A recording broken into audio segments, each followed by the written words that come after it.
I can't enjoy a family trip with strangers around. That's why you should stay at home. I could hear my mother-in-law's triumphant voice over the phone. My in-laws, my husband, and I were supposed to go on a trip together, but I was left behind. My mother-in-law, who dotes on my husband, has been making snide remarks to me almost every day since we got married. I should stay home. That's a bit of a problem, isn't it? My mother-in-law laughed mockingly at my words. A problem? How pitiful. Well, think of it as punishment for not listening to me well. Then the phone abruptly cut off. It's not me who's in trouble. It's you guys. My name is Heather. I am a 34-year-old part-time housewife. I usually take care of the housework and work part-time at a cafe in the neighborhood. I have been married to Bill for 6 years. My husband was a colleague at the company where I used to work, although we worked on different floors. We talked a lot before we started dating because we often saw each other in the hallway. The turning point in our relationship was at the company's Christmas party. I happened to sit next to Bill that day, and we had a great time drinking and talking like we always did. Bill went to the restroom for a while, and I listened to a group of people nearby who were having fun talking. Then, a drunken manager from another department came over and started bothering me. Drink more. Come on. You're young. I was confused about how to respond to the manager, who I didn't have much interaction with. Just then, Bill, who was in the restroom, returned. Bill looked at me and the manager alternately, then gulped down the drink manager had given me and said, Chief, it seems like the table over there is having a good time. Why don't we go there together? He took the manager away from me and led him to the other table. This was the start of my realization that I was attracted to Bill. After dating several times, I confessed my feelings to him, and we officially started dating. 6 years ago, we got married, and although we don't have any children, our relationship is good. However, there is one thing that I am worried about, which is my mother-in-law, whom we are currently living with. After we got married, Bill and I lived in a small house together, but the next door caught fire, and our room was also flooded. We had to evacuate somewhere else while waiting for the recovery process to finish, but we didn't know where to go. Then, Bill's mother offered us to live with them, and we gratefully accepted. The problem is that after we started living together, my mother-in-law's comments became increasingly sharp. Even though I knew that she dotes on Bill and had made some snide remarks before, living with her made it more difficult. For example, one day when I had finished doing all the housework and was drinking coffee in the living room, my mother-in-law came home and started running around the house, saying this to me. Housework is a way to show gratitude to the husband who brings in income. You are really unfit to be a daughter-in-law if you can't even do this much. I don't know how to react to my mother-in-law's scolding, so I remained silent. If you can't do what you're supposed to do, then leave. There she goes again. This is her catchphrase. In the end, it was my mother-in-law who allowed us to live together because she wanted to live with Bill again.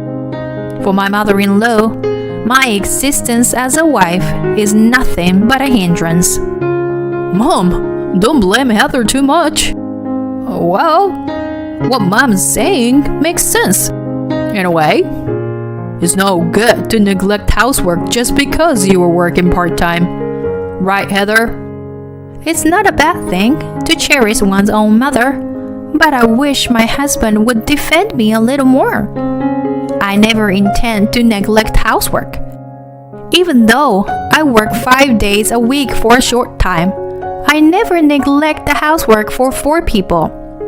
I do the same even when I'm not feeling well. On the other hand, my mother-in-law, despite being a housemaker, is playing around every day. I've never seen my mother-in-law do housework since we started living together. But since I'm living under her roof, I can't complain to her face. In this unfamiliar environment, I was just enduring it. Then one day, Bill suggested that we go on a trip. Just the 2 of us, which was unusual. Do you want to go to a hot spring? How about next month? Now that the busy season is over, I have to take some paid time off. I thought if I'm taking it, I might as well spend it somewhere relaxing. A hot spring? Sounds good. I haven't put in my shift request for next month yet, so I can take time off whenever. After discussing it as a couple, we decided to take a 3-night hot spring trip in the middle of next month. I couldn't contain my excitement and started researching the destination whenever I had free time. But just as we were about to make reservations, my mother-in-law started saying something outrageous. Heather, I hear you're going on a trip with Bill alone. Why didn't you tell me? I was speechless at my mother-in-law's sudden inquiry. Of course, if she found out, she might insist on going with us, so I kept it to myself.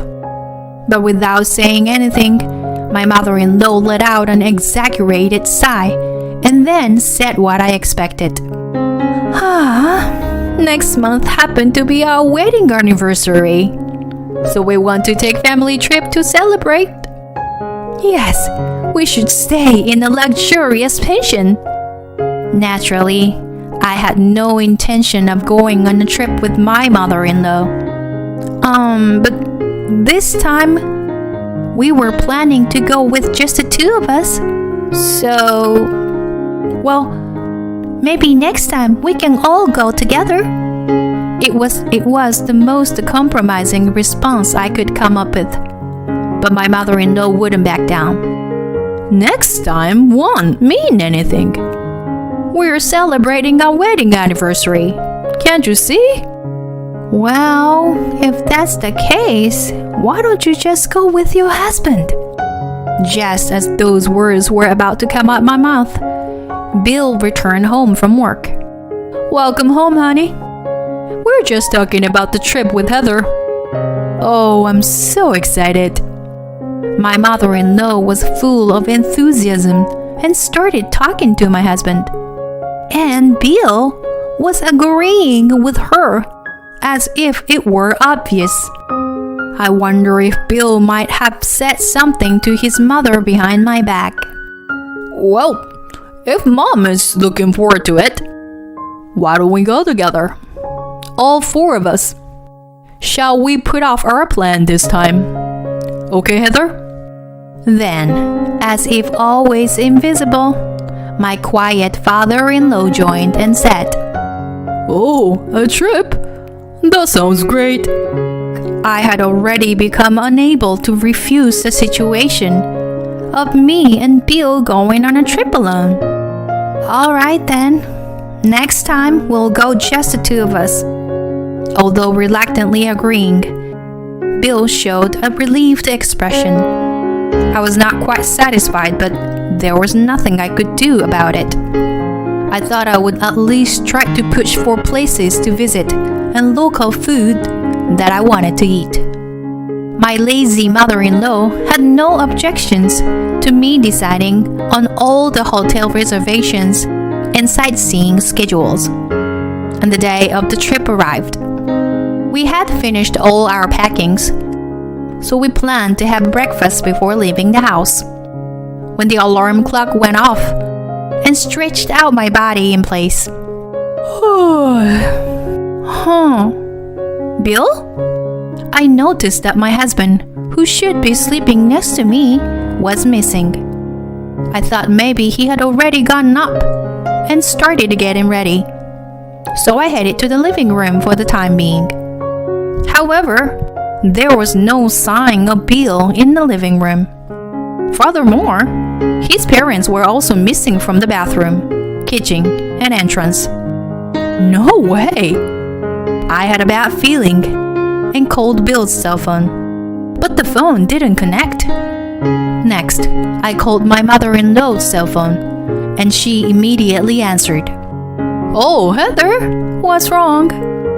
Bill is driving now, so he can't answer the phone. Driving? Where are you guys now? When I asked, my mother-in-law answered with a carefree tone. Where are we? You were saying? We're on a family trip, of course. We can't enjoy a family trip with strangers, so you should stay at home. I could hear my mother-in-law's triumphant voice over the phone. I should stay at home? That's a bit of a problem, isn't it? I said, and my mother-in-law laughed mockingly at me. A problem? How pitiful! Well, think of it as punishment for not listening to me well. After saying that, my mother-in-law hung up the phone forcefully. I covered my face with both hands, and my shoulders shook, not with sobbing, but with a big laugh. Just enjoy yourself, dear. You will soon regret leaving me behind. I immediately opened the hotel reservation site and booked a luxurious hotel in the tourist spot we were supposed to visit today. I also made a reservation at a restaurant where I could have a delicious meal. It was a reservation just for one person, for me. All right, let's enjoy myself. I got ready and took my luggage onto the cab. Since I had researched various tourist spots, I wanted to visit them. It was a small tourist spot, so I might run into them, but I didn't care. I decided to forget about them and enjoy myself to the fullest. I entered a small souvenir shop that caught my eye, went into a fashionable cafe, chatted with the locals, and enjoyed my trip. As the day drew to a close, it was time for check-in. The hotel I had booked was the most luxurious hotel in the area. As I passed through the hotel's automatic doors and headed towards the check-in counter, I heard a woman's loud voice. Why can't we stay? I told you I pay if it's about money. As I looked closely, it was my mother-in-law who was causing a commotion. The hotel I had made a reservation for them was not this one. As I kept my distance and watched the situation, my husband noticed me. Hey, Heather, what's going on? You made a reservation for a pension, but we couldn't stay there, so we came to this hotel. And now we can't stay here either. As he said that, he started to get closer and closer to me. My mother-in-law also approached, her face turning red with anger. Yes, that's right. The pension wouldn't give you the keys unless the person who made a reservation was there. It's a security measure. That's why I told you. It will be a problem, didn't I? Finally, they seemed to realize how foolish their actions had been. My mother-in-law and husband exchanged glances. Their faces deflated. Just as they were about to cause more of a scene, several hotel employees rushed over to us. They quickly ushered my in-laws and husband outside, where they looked quite ridiculous. How dare you, Heather? We will stay at an even more luxurious hotel than this one. I felt somewhat refreshed and checked in with a smile. The beautiful interior and luxurious decor made me feel like I was in a dream. As I sat on a sofa in the lobby, I heard a group of women next to me, giggling and talking about something that caught my attention. Hey, Do you know about that hotel near the museum? There is a really bad rumor going around. Apparently, in the rooms on the second floor, people hear hallucinations and have all their belongings stolen. What? Is that true? That's not all. Apparently, someone even murdered there. And they still don't know who did it. We're lucky we're staying here, aren't we? Creepy. But if something like that really happened, wouldn't you call the police? Well, the hotel staff might be in on it too, they said. It was a rather ominous story, and I suddenly realized that the dinner reservation time was approaching. I quickly got up and headed to the restaurant. The dinner at the high-end hotel was even better than I had imagined. After dinner, I enjoyed a bath in the jacuzzi and was about to change into a nightgown and watch TV when suddenly my cell phone rang. Hello, Heather. We found a gorgeous hotel. It's very comfortable. It's too bad that you couldn't stay here. My mother-in-law sounded like she's in a good mood. Oh, is it so? You were lucky to find a hotel you can just go and stay at like that, right? There is hardly any other guest here except for us. So it's quiet and easy to spend time. It's really lucky to find such a beautiful hotel, so close to the tourist attractions, isn't it? With her words, something came to my mind. Excuse me, but is it a hotel near the museum? Yeah. But what about it? I knew it. I remembered the story about the creepy hotel that I heard in the lobby before going to dinner. I think it's better to run away from that hotel, you know. However, my mother-in-law laughed at what I said and dismissed it with a snort. Are you jealous of us staying in a nice place, Heather? Just be jealous then. See you later. Once again, my mother-in-law hung up the phone unilaterally.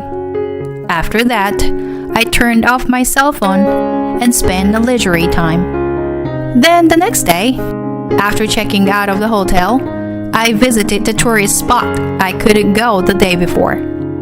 After having fun all day on the third day, I arrived home around sunset. And it seemed that the other three had already returned home as I could see the light leaking out of the window. Hey, I'm back. As I opened the living room door, all three of them started making noise. My mother-in-law began talking about the incident that occurred at the hotel. She said that someone had entered the room during the night, and it was so scary that she quietly hid in bed. When she woke up the next morning, her wallet, phone, and all of her other belongings that were on the desk had disappeared. The three of them were in trouble and had to use the change that Bill had to call relatives who lived nearby for help.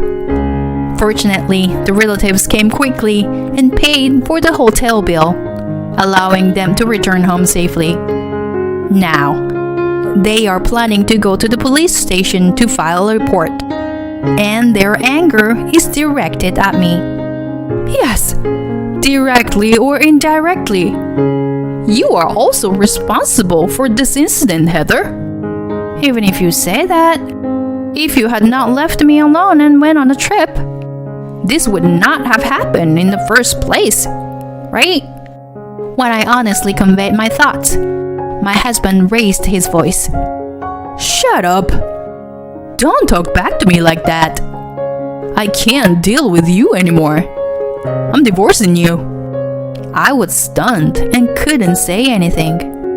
But soon, I went silently to our bedroom, took something out of my cabinet, and showed it to him and his mother when I returned to the living room.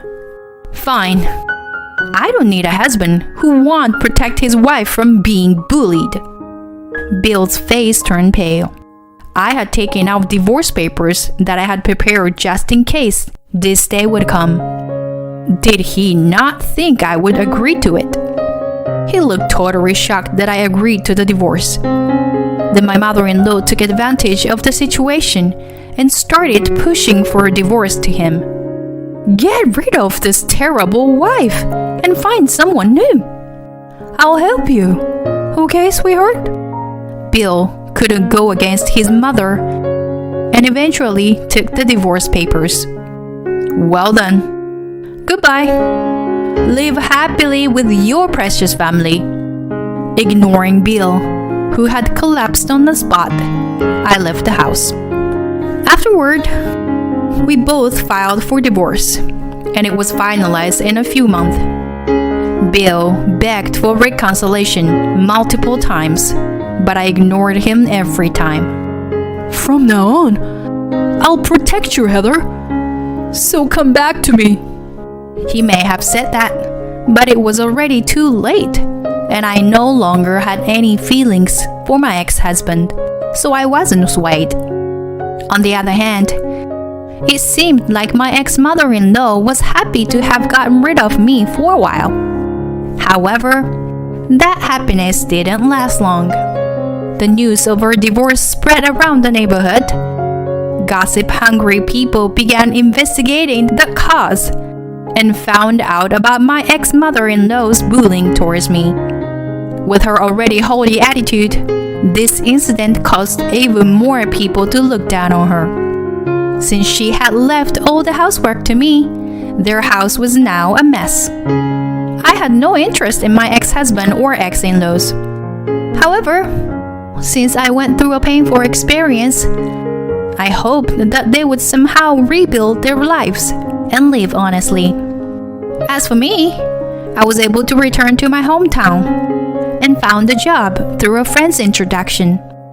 At this point, I truly feel done with marriage. But who knows what the future holds?